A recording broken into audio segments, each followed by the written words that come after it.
Well, hello again. We're going to continue with this series on question and answers. Hopefully it's not boring you guys to death, but there's still a bunch of questions to go through, so we'll finish things out. Okay. So Peter Lillard had a question. He's close to buying a colonial flintlock kit, and he says, my question is, you say that your kit is virtually all inletted, drilling, etc. done, so you can almost put it together in a matter of hours. Can you be specific about what types of drilling, inletting that your kit requires a customer to do? Yeah, so as far as, we'll start with the drilling. All the holes are drilled and tapped for lock bolts. All the trigger plate holes for the tang bolt or bolts are drilled and tapped. That's taken care of. All the holes in the stock are drilled. You will have to continue the holes through on underlugs, tabs on trigger guards. The ramrod pipes on the colonial rifle already has the holes in it, so no drilling for those. But the mountain rifle does need to be drilled, but the holes are in the stock. Like I said, all stock holes are there. As far as inletting, the inlets are very close, but we do err a little bit on the tight side. In some parts, we'll have to have a tiny bit of material removed. Lock probably doesn't require any material removal.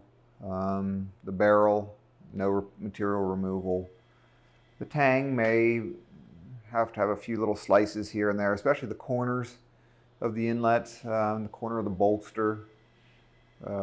Of the tang, a little bit of fitting there, but very little, very minor. The butt plates sometimes require a little bit of file work to get them to fit right.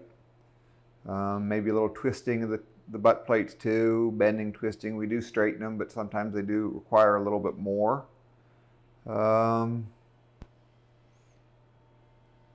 That's the majority of it as far as fitting. The ends of the ramrod pipe inlets on our mountain rifle need to be squared up. Those have a slight radius, so they need to be squared up. And really, to be honest, it's just like comparing the amount of material that needs to be removed compared to other kits made with duplicators. It's in a different league, different planet. You could probably take all the chips that you would need to remove of the wood and pile them on a dime when you were done, probably without a doubt. So there's not that much fitting. And again, I don't mean to completely minimize what it takes. You still need to be careful, pay attention to what you're doing. It's not just going to put itself together. Think about each step. But if you take your time, and kind of plan what you want to do and understand what you want to do, and I'm sure you'll have success. So thanks for the question. Okay. So Christian Westring says he likes the videos, and he's asking if there's any chance to have some videos on metal finishing, specifically traditional finishes. And the answer is yeah. This is there's a lot of videos that would be great to do. And videos, to be honest, have been very good for us. We enjoy helping, but at the same time too, we're running a business, and the YouTube videos help with our business. So that's one of the reasons why we do them. And there's lots of great topics. So over time, we'll be doing more and more. We understand the value of YouTube. It's been big for us. So we're gonna put more and more efforts in that direction. So metal finishing videos, yeah, that would be very good. Thanks, Christian. Okay, Dale Less says how to add a toe plate on our mountain rifle. So a toe plate is optional. Some people like the idea of it. As far as actually whether it helps or not, that's debatable for durability. I don't think I would worry about the toe breaking without it. Some originals had toe plates, others didn't. So that's sort of the background behind it. But if you would like to add a toe plate, I'd recommend just getting some sheet steel, somewhere around maybe 30 thousandths, thinner than you would think. The tendency is for people to use too thick a material, and that's as compared to originals. So relatively thin material, you can buy it from Home Depot or Lowe's, just ordinary mild steel is all you need. Cut a piece out with a hacksaw, cut it out oversized,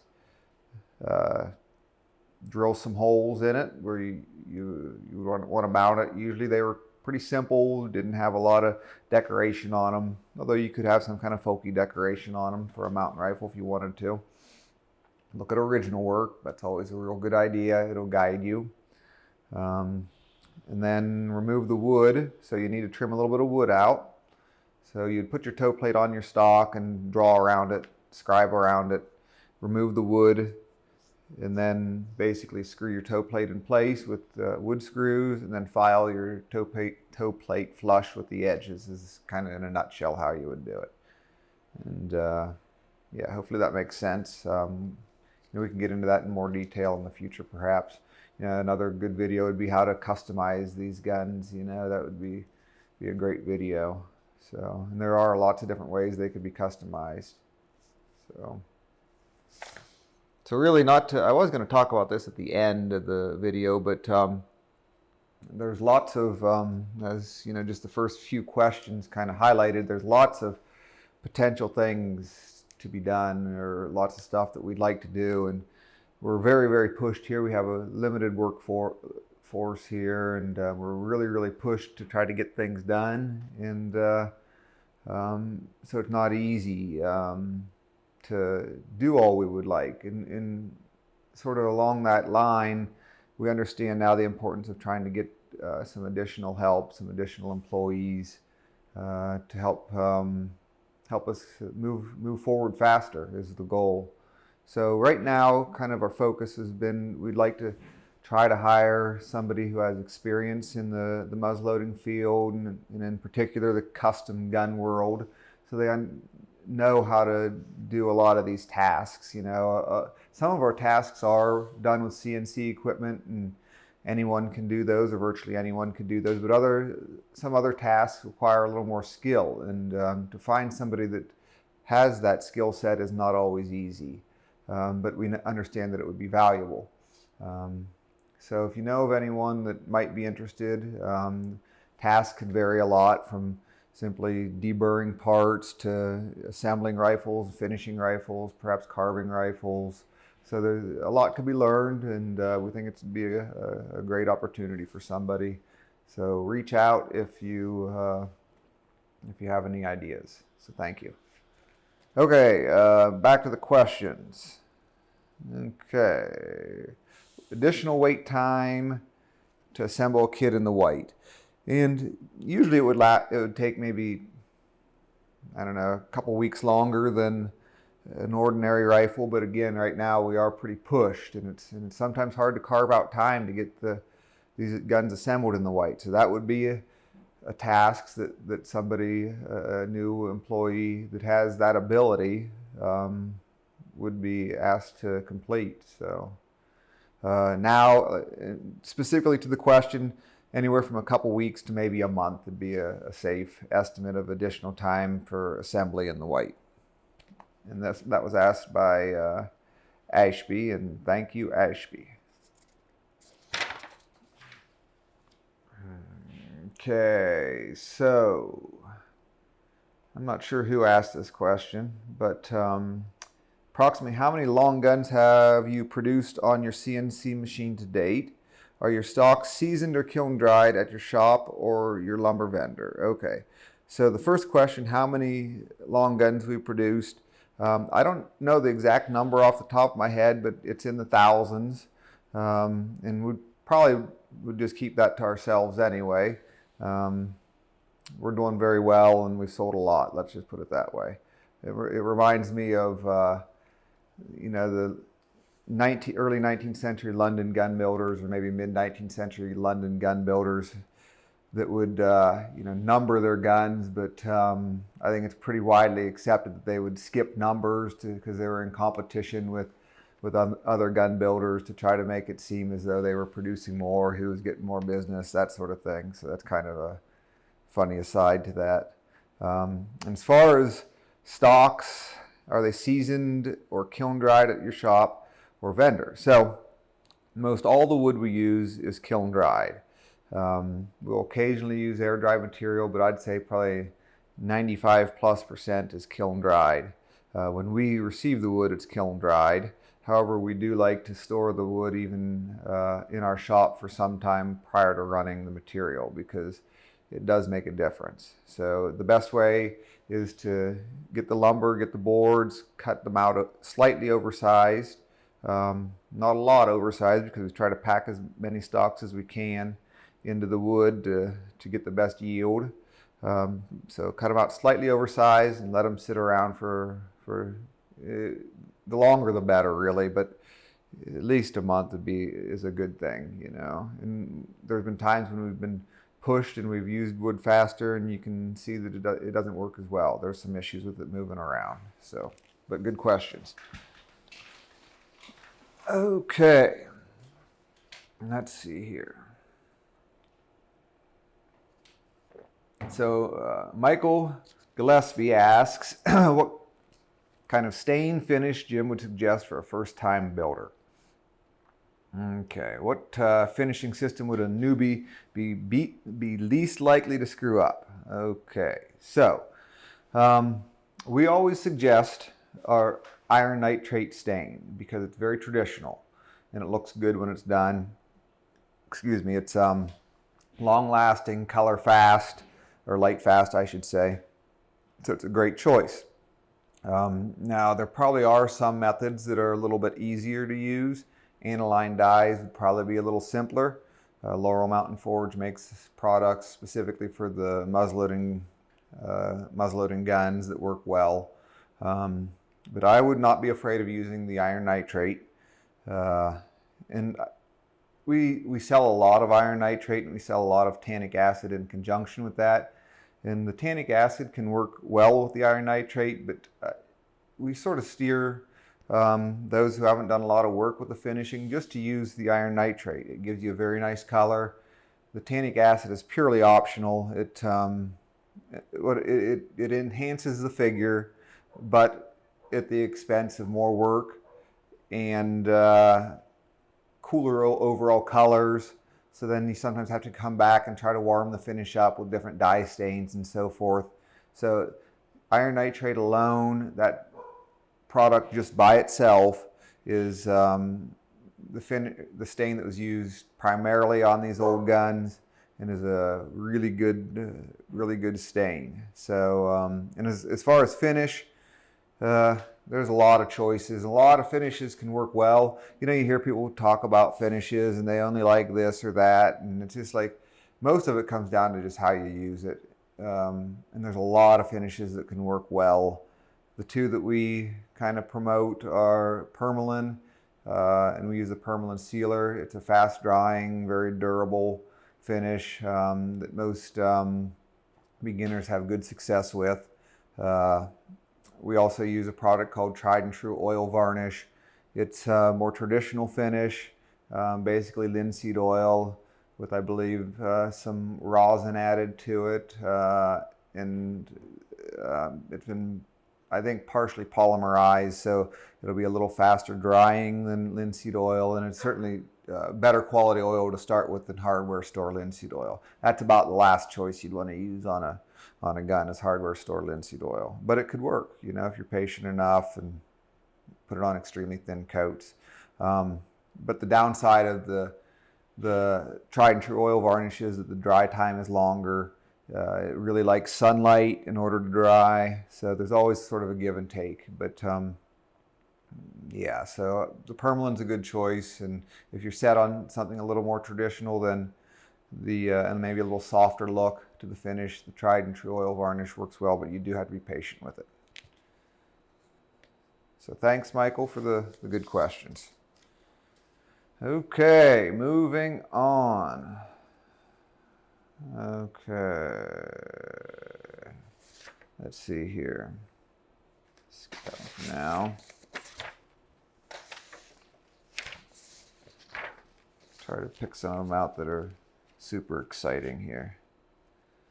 Okay. We'll pick a few here. Several questions. James White asks a few questions here, and he says, "What's the best way to put a nose cap on the Southern Mountain rifle gun?" So the wood is very thin out in the front, which is a good thing. It's a characteristic of a fine rifle, but you have to be very careful if you're going to put any nose cap on the end. It's not an easy thing to do a good job of. So we tend to discourage people unless they're experienced to take on that task. It's not easy to do. You're not going to find any kind of a cap off the shelf that's going to fit. It's just not going to happen. So don't go down that road. Bad idea. You can pour pewter. I don't have any experience with doing that, but on some mountain rifles, they of course did have poured pewter caps, and dig into it a little bit. You'll find information, but again, it's thin, so it's something that's going to be a little tricky to do.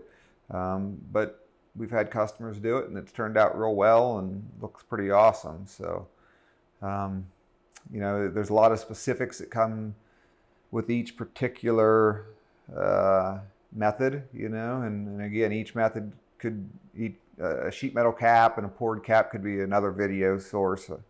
So we can't really get into the details, but that kind of a summary of nose caps on our mountain rifle.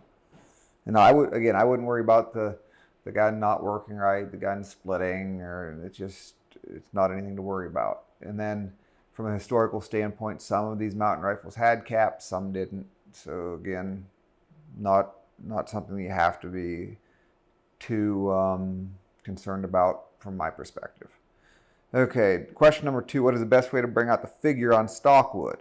Okay, so a lot of that depends on what type of wood we're talking about. So if it's maple, any of the iron nitrate or combination with the tannic acid is a great finish. It accentuates the curl, a really good choice.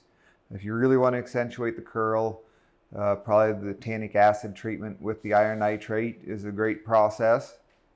So something to consider. Let's see here. Okay. So he asks about specific types of wood. So figured cherry, I'm not really sure. I don't have a lot of experience with figured cherry, but I'd expect just some kind of an oil finish. It'd bring it out as good as anything.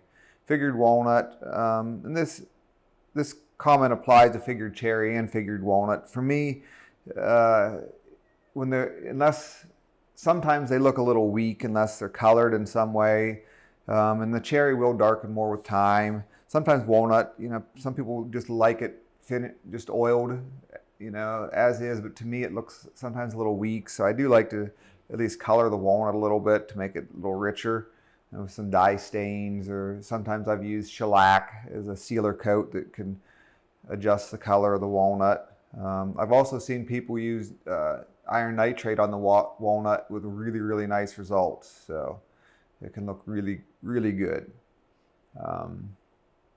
Ash, iron nitrate again looks beautiful on the ash. It looks really, really good, especially curly ash. So that kind of is an overview of that question. Okay. He's asking about aquafortis and how to avoid formation of any green colors. So the best thing I can say to that is make sure you heat enough. If you don't heat enough, you're going to end up with some green, grays, nasty looking colors. So practice on scrap wood. The only danger with heating too much is to burn corners and char areas, but you want to see a dramatic color change. It'll go from a greenish gray color often to orangish brown, and the color transformation is dramatic. So you definitely need to heat enough. That's very important. Also, I just had a customer ask today about magic maple stain, which is chromium trioxide, I believe. I'm not sure about the chemical composition, but it's very prone to create green colors, so don't use that product. At least I don't think you should. Okay. And he says about which coating is overall best for enhancing the figure of the wood. Probably something that soaks in the wood a little bit. As far as a finish, if it gets down in, it can enhance the figure a little more. And that's why, like your first coat, it's sometimes nice to thin it down with turpentine if it's compatible. It'll get down in the wood a little bit and enhance the figure. So yeah. And then he finally asks what brand of cold brown is best for appearance and longevity. I haven't done a lot of browning, but I know the Laurel Mountain Forge product works pretty well, so that's what I'd recommend. And one other thing about wood figure is, and this is kind of an interesting point, at least to me, is that people love wood figure, and that's a good thing because it's neat and it's pretty, that sort of thing. And it adds to our business selling pretty wood, but it's not the most important thing necessarily. And a lot of beginners really focus on the wood figure, which, I'm not here to, say what somebody should like and dislike, but it's not always the most important thing, is all I'd sort of like to say. And it's interesting as people tend to be around these guns more, maybe do more and more work on them and stuff. Oftentimes people kind of start to finish guns in ways that even obscures the wood figure a little bit by aging and coloring and things like that. So it's just kind of an interesting little aside there with regard to wood figure. Okay, we're going to do one more question and then we're going to wrap it up for the day because we have lots of work to do. It's not getting done fast enough. Okay. That one's been done. That's a long question there. Let's see here. This better work here. Okay, so Jim Highland asks some tips on how to sand, polish, prep, lock parts, trigger guards, so forth and so on. I believe we've covered that in some of our videos about sanding or filing and sanding mounts. Maybe not lock parts so much, but maybe we've touched on it a little bit. So in a nutshell, just sort of a description of it is a lot of it depends on the finish that you want to achieve. So with regards to, let's just start with like a barrel. Sometimes a draw filed finish is perfectly fine and it looks nice. But you can finish it further using abrasive paper and maybe go down to 320 grit, 400 grit, whatever you would like. I often just draw file it and find it to look nice that way. Castings, usually they get a little bit of a filing depending on what your final finish you want. Depends on how carefully they're filed. But they usually do at least get some filing on the rough spots. Sometimes they're filed very carefully depending on the look that you're after. And then followed by after the filing, you'd follow up with abrasive paper wrapped around pieces of wood or files. And then also stones, abrasive stones work well. Again, it's kind of a tough thing for me to sit here and explain. It's just so hard. It's much better to actually show. So it's one of those subjects, like a lot of these that we've talked about, where it's better just to try to demonstrate at some stage. But we'll be doing more of the videos over time. But it's going to take a little time to get to them. But yeah, so that's about all we have time for today. I think our time limit is up. So thanks again for all the questions, and we still keep getting more and have more to go through. So join us again here if you're up for it, maybe tomorrow. Thanks.